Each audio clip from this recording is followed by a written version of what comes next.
அறிஞர் ஒரு ஆண்டு காலமாக சிம்மாசனத்தில் இருந்தார். தொண்டை நாட்டில் உள்ள ஆற்றூரில் துஞ்சிய பின்னர் அவருடைய புதல்வர் பராந்தக சுந்தர சோழர் தஞ்சை சிம்மாசனம் ஏறினார். பேரரசர்களுக்கு இருக்க வேண்டிய எல்லா சிறப்பு அம்சமும் சுந்தர சோழ சக்கரவர்த்திகிட்ட இருந்தது. போராற்றல் மிக்க சுந்தர சோழர் தன் ஆட்சியை ஆரம்பத்துலேருந்தே தென் திசைக்கு படையெடுத்துட்டு போனார். சேவூருங்கிற இடத்துல சோழ சைதன்யங்களுக்கும் பாண்டியர்களுக்கும் பெரிய போர் நடந்துச்சு.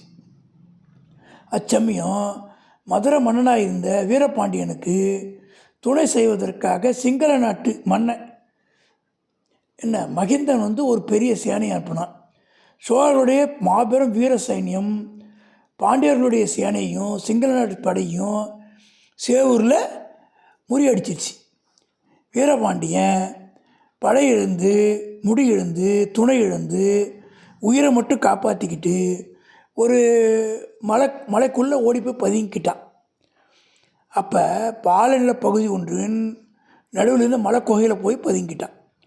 சேவூர் போரில் ஈழத்து படை அநேகமாக நிர்மூலமாயிடுச்சு, ஃபுல்லாக காலி பண்ணிட்டாங்க. எஞ்சிய வீர சிலர் போர்க்களத்தில் புகழையும் வீரத்தையும் உதிர்த்து விட்டு உயிரை மட்டும் கை கொண்டு ஈழ நாட்டுக்கு ஓடிவிட்டாங்க.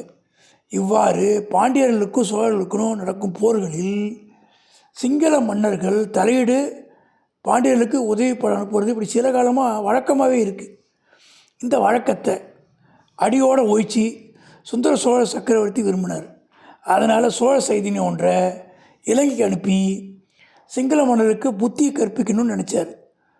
அப்போ கொடும்பாளூர் சிற்றரசர் குடும்பத்தைச் சேர்ந்த பராந்தகன் சிறிய வேளான் என்னும் தளபதியின் தலைமையில் ஒரு பெரும் படையை சிங்களத்துக்கு அனுப்பினார். போனது யார்? கொடும்பாளூர் சிற்றரசர் குடும்பத்தைச் சேர்ந்த பராந்தகன் சிறிய வேளான் என்னும் தளபதியினுடைய தலைமையில் ஒரு பெரிய படம் போச்சு. துரதிருஷ்டவசமாக சோழர் படை சிங்களத்துக்குள்ளே ஒரே தடையில் போய் சேரலை. அதற்கு தேவையான கப்பல் வசதி சௌரியமாக இல்லை. முதல் சேனை முன் யோசனை இல்லாமல் துணிஞ்சு முன்னேற போச்சு. மகிந்தராஜனுடைய தளபதி சேனா என்பவருடைய தலைமையில் சிங்களப்படை எதிர்பாராத விதமாக சோழப்படை பகுதியை வளைச்சிச்சு. அந்த வளைச்சது என்னாச்சு, பயங்கரமான பெரும்போர் நடந்துச்சு. அதில் சோழ சேனாதிபதியான பராந்தகன் சிறிய வேளான் தன் வீரப்போரை நிலைநிறுத்திவிட்டு இன்னுயிரை துறந்தான்.